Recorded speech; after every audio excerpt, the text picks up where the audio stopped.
I'm Dr. Leahcim Semaj, and I want to welcome you one more time to the Semaj MindSpa network.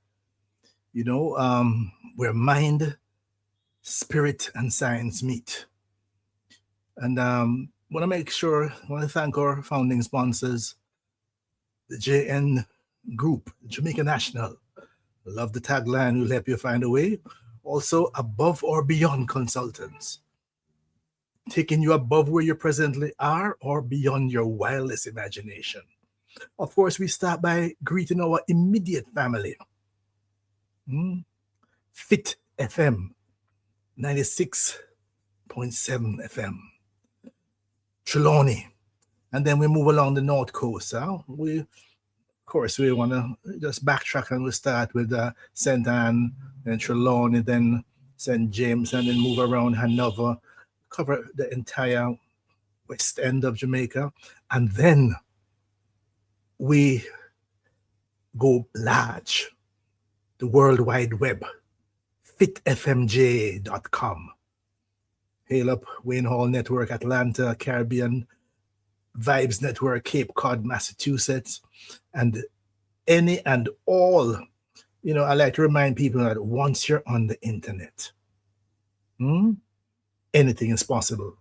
The Semaj MindSpa, we cover about 70 different countries in terms of people who tune in, and we're up to over 870,000 views in a 28-day period. So we are, we're getting there in terms of what we're trying to do now is to introduce people to some other options that we have to make sure that you can get the full benefit of what we're about. Now, today, our show today, the jacket culture of Jamaica. Is paternity deception the ultimate betrayal? So this is a very serious topic. In Jamaica society, in broad daylight, talking about jacket, but we're not talking about the one you wear when the rain come down from the mountains. We're talking about the other kind of jacket, the one a man wears without knowing it, the one that can unravel a family, the one that can shatter a man's sense of self, the one that can leave a child questioning everything about who they are. Paternity deception, so we're talking about. Is this the ultimate betrayal? That's the question we're trying to look at. Why does Jamaica consistently appear near or at the top of all global charts on this topic? I'll give you some more of the data as we go down. We'll examine this with a psychological seriousness it deserves. Now, we will not flinch on this because behind every jacket story is a real human being, usually 3 of them, who deserves more than silence and more than laughter. So stay with me. This is going to be a very serious conversation that Jamaica needs to have. Absolutely need to have. Now, let's begin with the term itself. In Jamaica, what happens is that a man has a child, and somewhere along the line, there's a concern about paternity. But it is questioned quietly or not so quietly. Sometimes there's teasing. People are raising questions about the child. Sometimes it's playful. It floats through barbershops, through rum bars, dancehall lyrics, like it's just part of the cultural furniture. But I want to strip it away today, and for a moment, look at what we're actually describing. We are describing a systematic deception about the most fundamental biological relational fact in a person's life. Who do they come from and who is responsible for them? Hmm? Now, this is not unique to Jamaica. Paternity uncertainty has been documented across culture and throughout human history. Studies in various countries have estimated that somewhere between 2 and 10% of children are raised by men who are not their biological father. In some populations, the figure is much higher. But Jamaica has developed a distinctive situation. Huh? Now, what's the situation? Here's a short answer. Across countries, the percentage of men who are falsely identified as father, the technical term is misattributed paternity, varies from about 1 to 3% in countries with routine testing and strong legal system. It goes up to between 30 to 35% in countries where paternity is only tested when disputed. Now, Jamaica and Nigeria consistently appear at the top of the global estimate, while places like Canada and the UK are among the lowest level. All right. Now, if we look at the numbers in a more direct way, the highest reported rate, Jamaica, 34.6%. More than 1 in 3 men tested, you are not the biological father. Their cultural norms, their economic pressures, limited routine tested, all of that contribute to the high rate. So we're going to drill down to this and find out so why. Because look, something has been happening for a very long time. Nigeria comes in at about 30%. One of the highest global figure next to Jamaica. Again, this oftentimes is linked to economic dependency and social dynamics. In the mid-range, many countries, when a man questions paternity and seeks a DNA test, the rate of misattribution jumps significantly. Mexico, Canada, UK, it can anywhere jump to between 17 to 33% in contested cases. These are not national averages. Huh? Once there's a dispute, those are where the numbers come in. Now, low national average, we have routine tested and a strong legal framework. Places like Canada comes in at 2.8%, which is among the lowest. It rises to 17 to 20% when there's a dispute. So when the man has reason to dispute the paternity situation, then testing occur. United Kingdom is roughly 1.6%. Roughly 1 in 50 fathers raising a child that's not biologically theirs. So we see it is a wide range, but the question is, why is Jamaica at the top? Why is Jamaica at the top? So we're going to try and drill down to this because we just say it as a joke. We just leave it there, but we're talking about people's lives. We have built an entire cultural scaffolding around the concept. The jokes, the songs, the silence. And that scaffolding has served a purpose. It's allowed us to acknowledge the reality without ever truly confronting it. This era is ending. Why is it ending? Because technology, specifically DNA testing, has made concealment infinitely harder than it used to be. And because the children who grew up in these arrangements are now adults with questions that deserve answers. So I want us to take a look at the 3 parties involved: the man, the child, and the woman. Each one carries a different burden. Each one deserves to be understood. That's why I just thought about a song by Tanya Stevens called Little White Lie. There are many little white lies out there. Each one deserves to be understood. So we're going to begin, as so many of these conversations do, with the man. I want to begin there, with the man. Because it's a situation that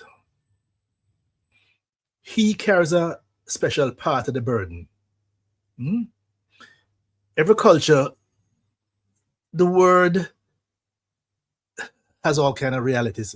In Jamaica, they say, him get a jacket. And sometimes people laugh.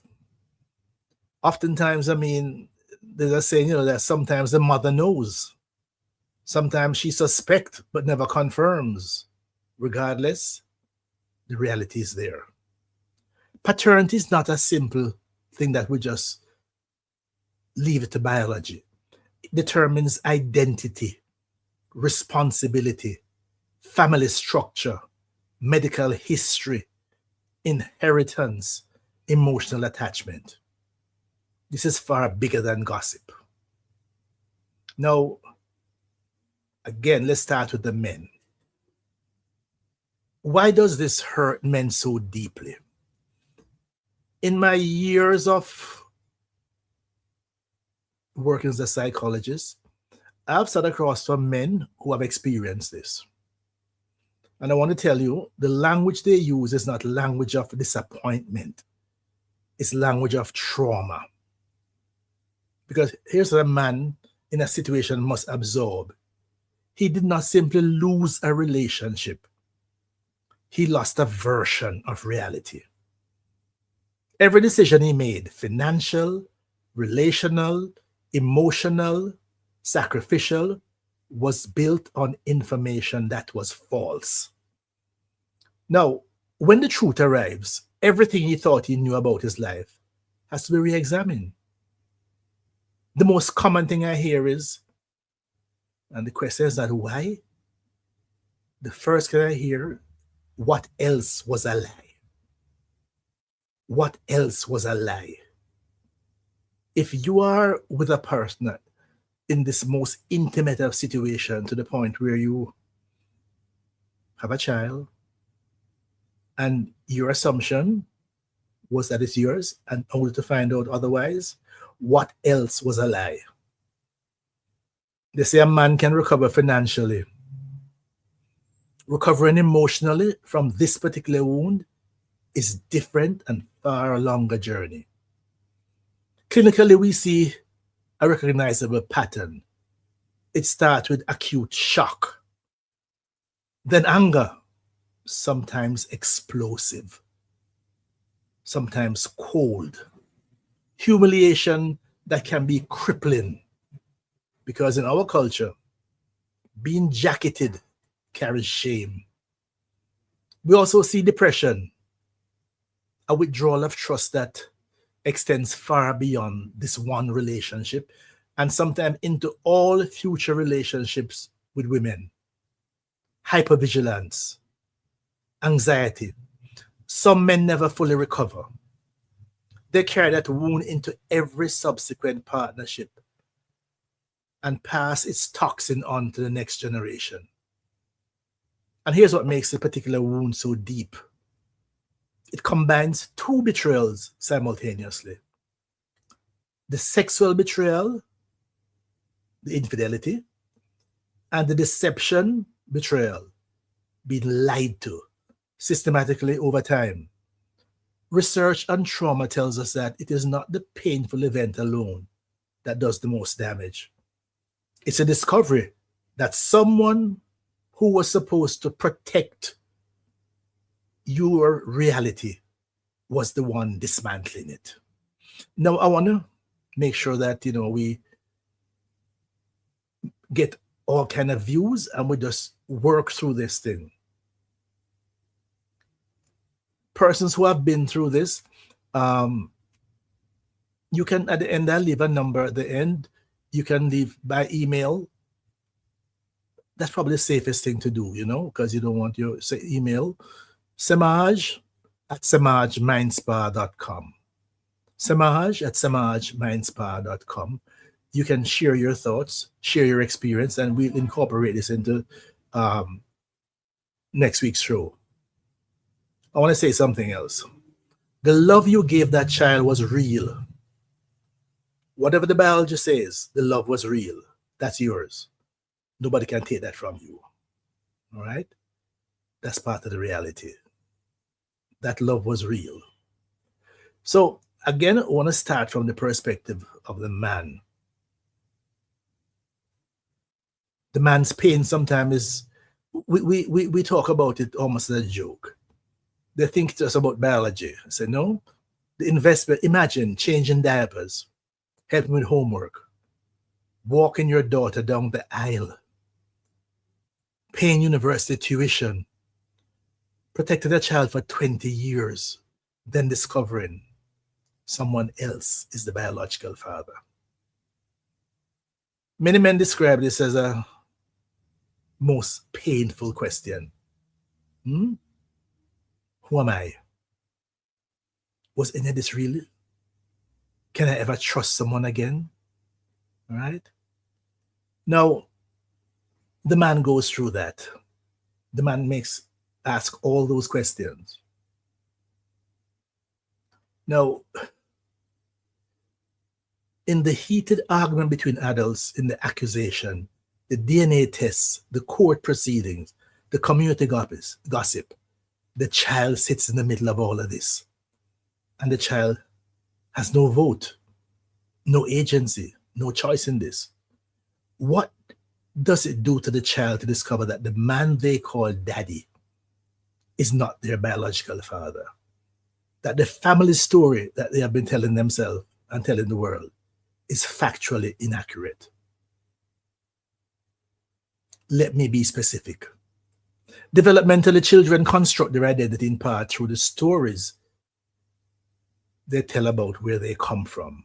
My family is from, my father does this, I have these qualities because I come from these people. That narrative is not decoration, that's infrastructure. When that infrastructure collapses, the question that follows are not small ones. Who am I, really? Where do I really come from? Was I really loved? Or was I just convenient? What else was kept from me? And here's what the research on identity development on adoptees, donor-conceived children, and children of paternity deception consistently show. It is not the biological fact alone that caused the most harm. It's the secrecy. The discovery that the adults around them chose to maintain a fiction rather than trust them with the truth. Children are more resilient than we can credit them for, They can handle difficult situations, especially when those realities are delivered with love and context and age-appropriate honesty.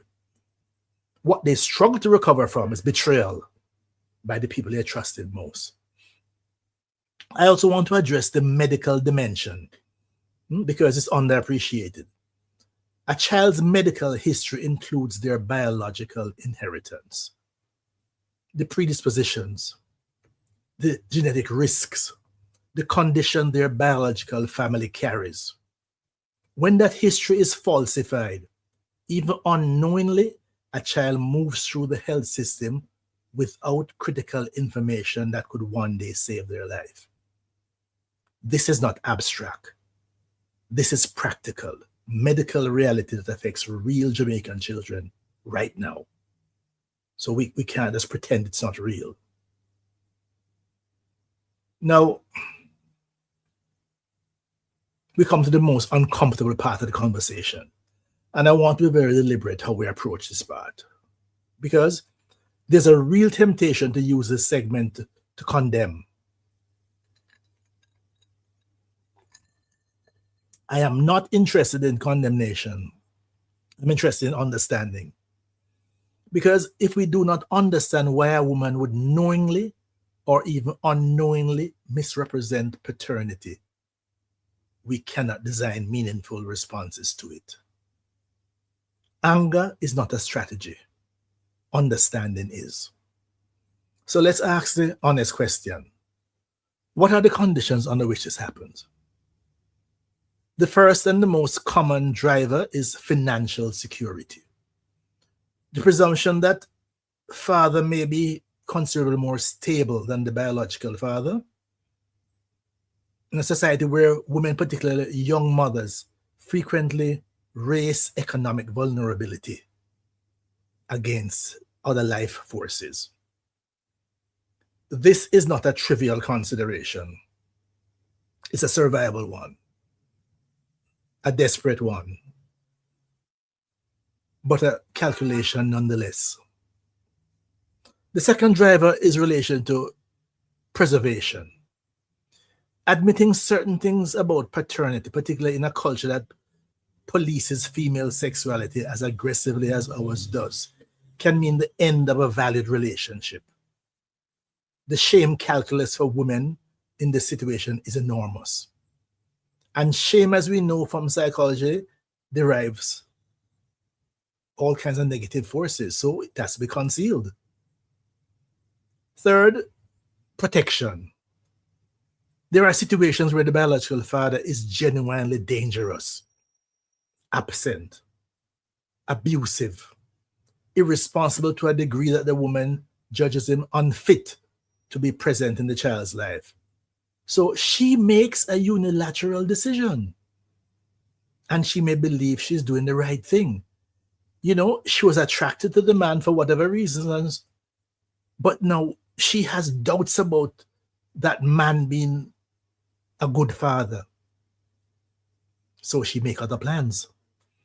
Fourthly, and this one is underappreciated, what I call is certainty bias. A woman who has had multiple partners in a short window may genuinely convince herself in the absence of testing that she knows who the father is. The human mind is extraordinarily capable of believing what it needs to believe. None of these explanations excuse the outcome. The harm to the man and to the child is real regardless of the motivation. But if you want to reduce the occurrence of paternity deception in Jamaican society, we have to address the conditions that make it feel like it's a viable option. I remember some time ago, an informal survey was done. And this person asked, 10 women what he feels about the woman being called in the name of a man as a father of the child, independent of other reality. And 8 of the 10 women in this informal survey says, yes, that should be her prerogative. It should be up to her to call the name that she wants to call. So we can leave that one there. That means that reducing the economic vulnerability of mothers. It means reducing the cultural shaming of female sexuality.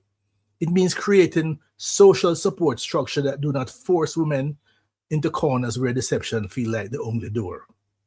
It also means urgently normalizing conversation about paternity so that uncertainty can be addressed early with medical verification rather than suppressed until it explodes years later or even decades later. Now, I frequently say, that in Jamaica, my estimate is 70% of our children, what heralds the child's impending presence is a woman saying to a man, I miss my period, And the man responds by, so where I tell me that for? Because there was no a priori discussion between them about shift from the nature of the relationship at one stage to that being now that of becoming parents.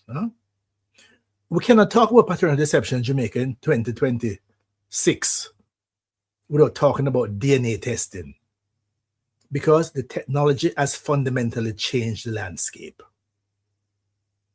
For decades, for generations, the jacket phenomena persisted in part because there was no reliable way to verify paternity outside of obvious physical characteristics. The community whispered. The family managed. The arrangement held. Then came the US visa process. Many Jamaicans first encountered the scale of this issue through family-based immigration application that increasingly required DNA verification. The results were, by many accounts, shocking. Fathers who were not biological fathers, siblings who were not biologically related, family narratives, some of them decades old, that collapsed under the weight of genetic facts. The technology did not create the reality, it revealed it. I know of situations where this was consciously done, whereas I know of a case where an uncle filed for the children and said that he was the father because he wanted to help out his niece and nephews. But then now the DNA test now showed something totally different. So now the policy question arises. Should DNA testing be mandatory at birth? This has been debated in Jamaica, in Trinidad, United Kingdom, the United States, and the debate is genuinely complex. The case of mandatory testing is coherent. Every child would know their biological origins from birth. Every man would know from day one. Medical histories would be accurate. Future dispute would dramatically be reduced. The deception essentially becomes impossible. The case against is also serious. The privacy implications are real. This would mean the state accessing biological data for every family. The cost to an already strained health system is significant. And there's a question of timing. The period immediately after birth is one of the most emotionally delicate in human experience. Introducing the possibility of paternity dispute into that space carries its own risk.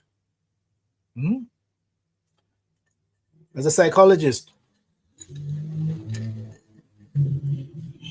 I believe that mandatory testing is not necessarily the right solution, but voluntary, accessible, affordable, stigma-free paternity testing absolutely should be the norm.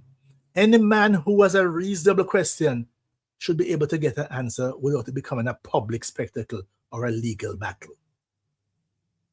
And at the policy level, I believe that Jamaica needs to have an honest conversation about strengthening the legal framework around paternity fraud. In several jurisdictions, knowingly misrepresenting paternity has legal consequences. We should examine whether such framework serves Jamaican society, not to criminalize women who themselves are in difficult circumstances, but to signal clearly that children's rights to an identity and man's rights to truth are legally protected. This is the conversation for lawyers, legislators, psychologists, and the community. And that needs to begin right now, because we need to do this. We need to know, we need to get this out. We need to have a better understanding. And as we ask all the questions, from the man's side, from the woman's side, maybe we should even, women carry these stigmas for a much longer time. The social pressure, the shame, knowingly. But nonetheless, it goes on and on. So what do you think? Should every child born in Jamaica receive a DNA confirmation test at birth? The argument in favor says it protects the father. It protects children. It protects mothers from false accusation. It improves medical record. It reduces future court cases. Arguments against privacy, government intrusion, who will bear the costs, potential damage to families. Would mandatory testing reduce deception? Possibly. Would it eliminate betrayal? Not necessarily, because betrayal begins before the DNA results. It begins when truth is replaced by deception. So these are the kind of things that we have to talk about. We have to look at all of these possibilities. Now, why do we get ourselves in this kind of situation? Is it because there was a time when people did not understand the reality of genetics? Is it that people genuinely knew, or should I say hoped, that nobody would find out? But now we know the possibility. But what about the whole issue of if you are knowingly, because let's put this in the case of now, look, it's the woman is the one that gets pregnant, right? She's the one that gets pregnant. She knows that she's having unprotected sex. Or she's having sex and her methods of contraception is not necessarily 100%. And it's a conscious decision on her part. So she knows that she's doing this. Now, wouldn't it be that if this is the game that you're playing, that every game has rules, right? That if that's a game that you're playing, you want to ensure that the wrong name is not called. Or first of all, you want to ensure that there's no pregnancy, because that's not what it's about. You're not about the whole issue of what do you do in a case where, but is something that is not done. So we have the stigma now, and the issues later in life. I've known a number of situations where when the issue is revealed, the man, having been in so deep, having raised the child all this time, he continues his relationship with the child, but not with the mother of the child. Because as far as he's concerned, the mother consciously did what she did, but the child was innocent. The child was not in any way a contributing factor. So he continues to play his role. He continues to play his role with that child, because by then the bonding between himself and that child has been so solid. We also have other situations where when the truth finally comes out, because oftentimes it starts with issues of doubts many times, doubts about the paternity, and arguments back and forth until then a decision is made to, okay, let's get the DNA testing done. Or maybe the court mandates it. Now, when the result comes out, and if it says it is not the man's child, one option, and some men, they just immediately terminate their relationship with the child and the mother. But where does the child turn now? Because more often than not, does the mother now call the name of the party who she knew or assumed is the other party would be the rightful father? Let's say this was a casual relationship and she doesn't really even know the name of the person because this is years ago and so on. It is even impossible. I've known of situations whereby the person who was the rightful biological father of the child based on his position in the society, is somebody who name can't call, because the level of disruption that would cause if it ever been known that he was the one that fathered that child. So then that becomes a whole nother. If she may decide to listen, she cannot tell the truth. So she could also say that, well, she don't recall. Or if forced. So you see how complicated this whole thing is. So we really have to, we can't just treat it as a joke, as we do on and on and on, and we talk about these things and we leave it there, and we have to find a way to deal with it right up front. What about if my view is that what I've been advocating for, how about the truth? How about telling the truth? How about saying exactly what we mean, what we wish, what we want, what we desire? Is that asking too much? How about dealing the cards face up? How about once you are in a intimate sexual relationship, in that you have to make a decision right up front. Is this, well, let's back up a little, because if we say now, this is just a sexual relationship with all the pleasures associated therewith, so that adults, you should do the adult thing. Both parties should ensure that whatever decisions in terms of contraceptive, there should be discussion about it and full agreement, not just hoping and wishing. Now, there are situations where one or both party, it doesn't matter. I did a study many, many years ago for the National Family Planning Board, looking at the use of contraception and among young women, and to see what we're looking at to a large extent is where does religious beliefs fit into the mix. And one interesting thing that we found, that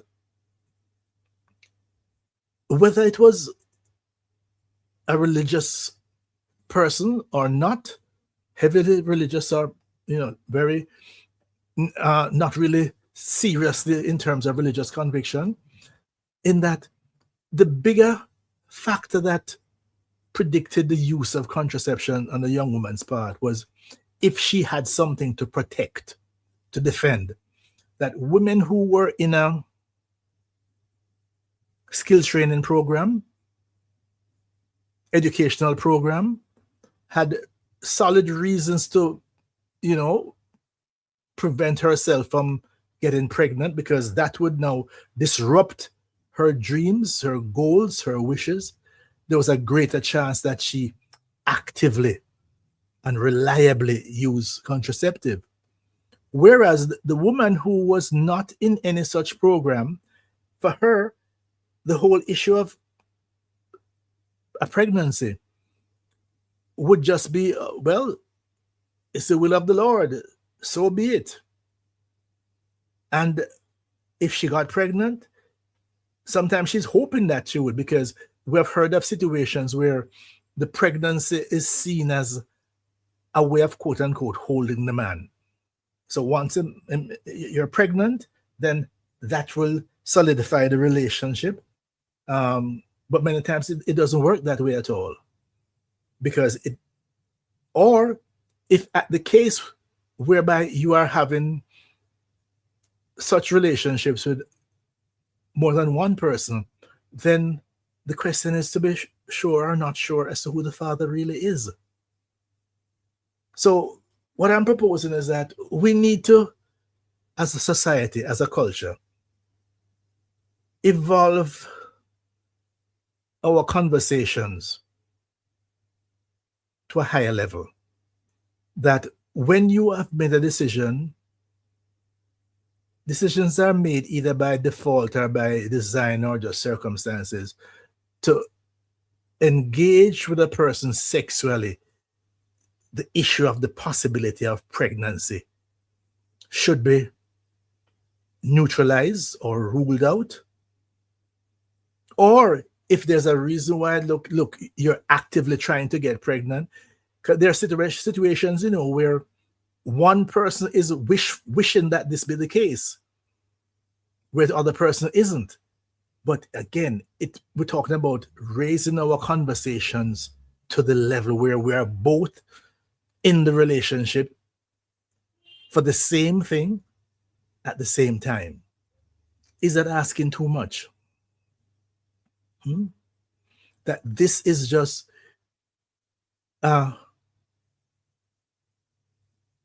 wishful thinking.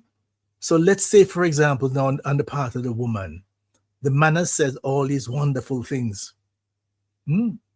That what he wants, he sees you as the woman as his the woman of his dreams, the person he wants to have his children, saying all the right things and so on.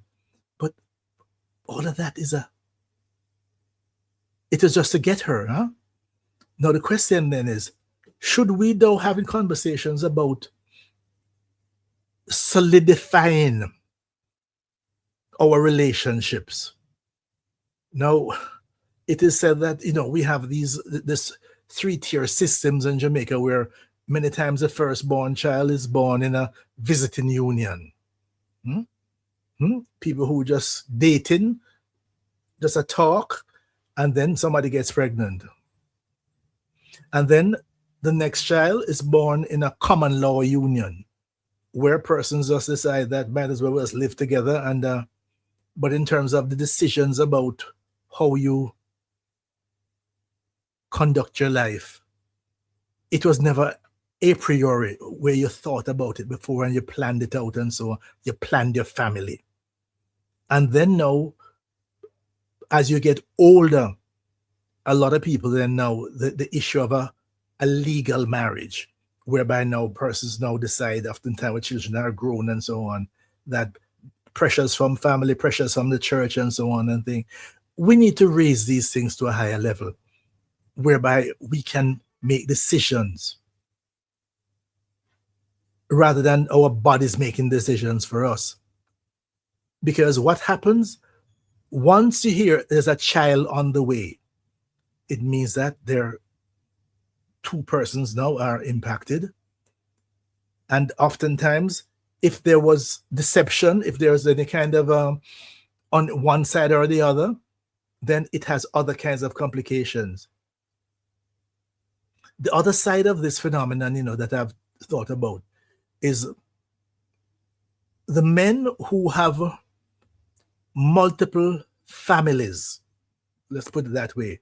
It used to be said that certain jobs which have men working in different parts of the island and so on, and then for a couple of years, and then even moved to another part.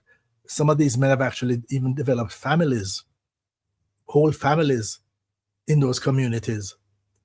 And we've heard of situations whereby when the man dies, it is then that these families accidentally meet. So imagine the trauma involved now when somebody's grieving and so on, to realize, so why is that other woman over there? Who is she? Why is she crying? To realize that she also has 3 children for this man. And when he wasn't home, that's where he was. So we do have these things. Now, granted, he's gone, but then now the complications and the trauma and the drama remains. So the question is still one: how do we start dealing the cards face up and telling the truth? Is that asking too much? Is that asking too much? I frequently say that we talk about there's a reason why the brain is above the heart and both them are above the genitals, because the higher order thinking, the higher order planning, if the decisions are made purely at the level of the genitals. Oftentimes, no thought goes into it, no consequences are looked at, and but you still have to live with it. But there are times when the heart is telling you one thing, but the genitals are telling you another, and oftentimes they agree. But then what does the brain say? That's why we have all three. And that's why we really need to, there are times we have to overrule what the heart is trying to tell you and also what the genitals are trying to tell you. Because we have the capacity as human beings. How do we grow as a culture, as a people? If we are still literally driven by our gonads, driven by our genitals. If you're dealing with issues of feelings, feelings are like the weather. Feelings come and feelings go. Feelings can change. But at the same time, we have the capacity to make decisions. And because you make a particular decision, when you are now faced with a particular situation, you have already a priori decided what not to do. You may be saying easier said than done, but we have to find a way to start personalizing this, because think of all the pain. Think of all the pain. We looked at them individually. The man, because once you are faced with the deception of a jacket, it's also with the infidelity, because it's one thing you're learning now, that not only is your partner, is that someone else impregnated her, but she was having a relationship with somebody else. So again, that question, which is the most common question I ask, what else is a lie? What else is a lie? Again, we talk about the child. The child having grown up for whatever period of time, understanding that who is the father of, who is my father? Probably at a larger level, they're also a component that we didn't speak much about. There are many children who, when you ask about, or even adults, but I don't know my father. I don't know my father. And the mother may have told a story that, that, look, because the mother could not call the name, because she could not call the name given the circumstances, or there was a clear understanding that a name can't be called. So she just said she don't know his name. It was a relationship, was of short-lived circumstances, and so that's why the name is not on the birth certificate, and she don't know the person's name. But even so, there's this child who half of them, a significant part of them, is missing. There's no information on that. So we're dealing with lives, people. It means that every one of us have to now make decisions. First of all, as to how we conduct our life. It is suggested that a lot of men are very, very careless, quote unquote, with their sperm. The question about now, what is the context of having a sexual relationship with a particular person? Should you have a relationship with someone who, if the relationship is a purely sexual relationship, because spirit tech and you enjoy each other's company, but this is not something about producing children, building permanence. That should be defined, that should be decided, that should be said. When we hear about all of these, even when the names are called, is that in the best interest of our children and building a nation? We are now in the era of reliable contraceptive. We know exactly what to do. We know what to do, and it can be done. So that the excuses, so that this culture has to shift. Because when you look at the numbers and you see the difference between Jamaica is consistently at the top of the list. Consistently. I do not believe that our behavior is any different from the rest. But clearly, the decisions that we make or don't make are clearly. So we have to start doing something about it. So I want to start closing this conversation with a seriousness, not with a verdict, but with a call. Jamaica has a jacket culture. We know this. We have known this for generations. We have laughed about it. We have whispered about it.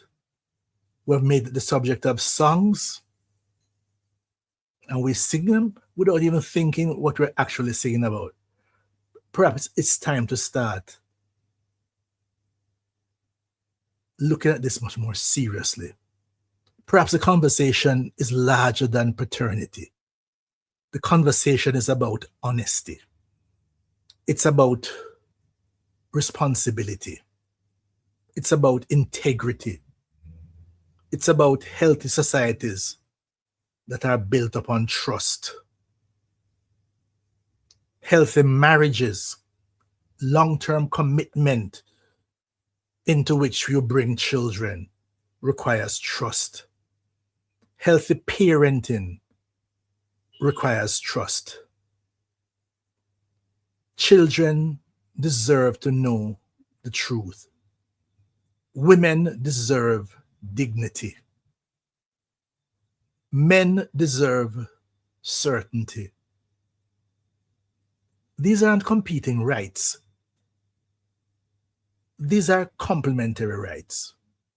Perhaps Jamaica is now mature enough to move this discussion beyond jokes, beyond gossip, beyond accusation, towards truth. Because families can survive painful truths. What they rarely survive are lies that last for decades.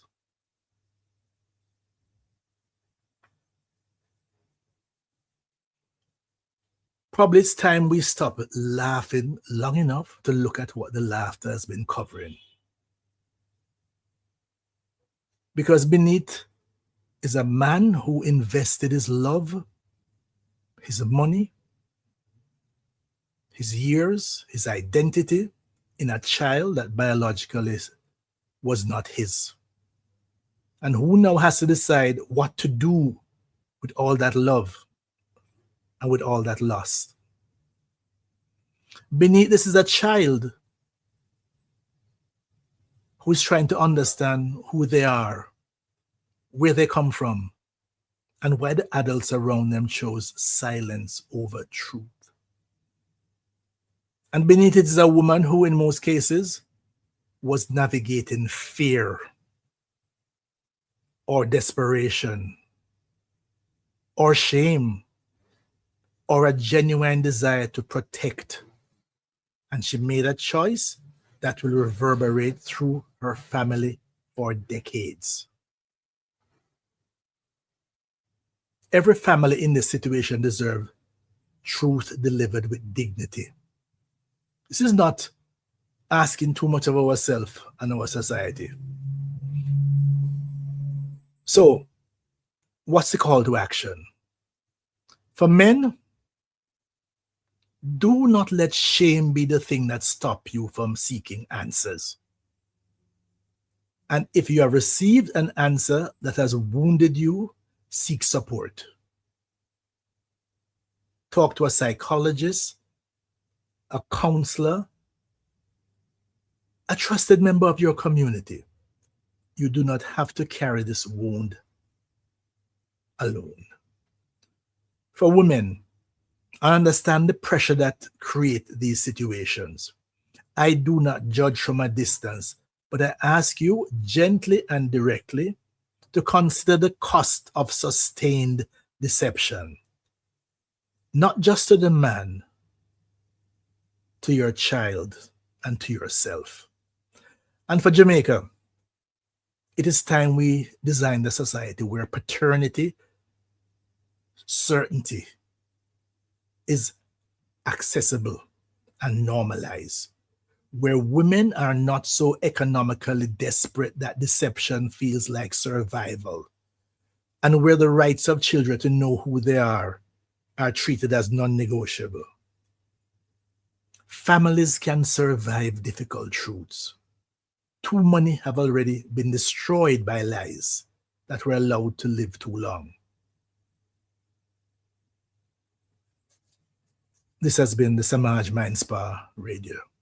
I'm Dr. Leahcim Semaj. And as always, I leave you with this. The best is yet to come, but only if we're honest enough to build it on truth. Take care of yourself. Take care of each other. Walk good. Walk good.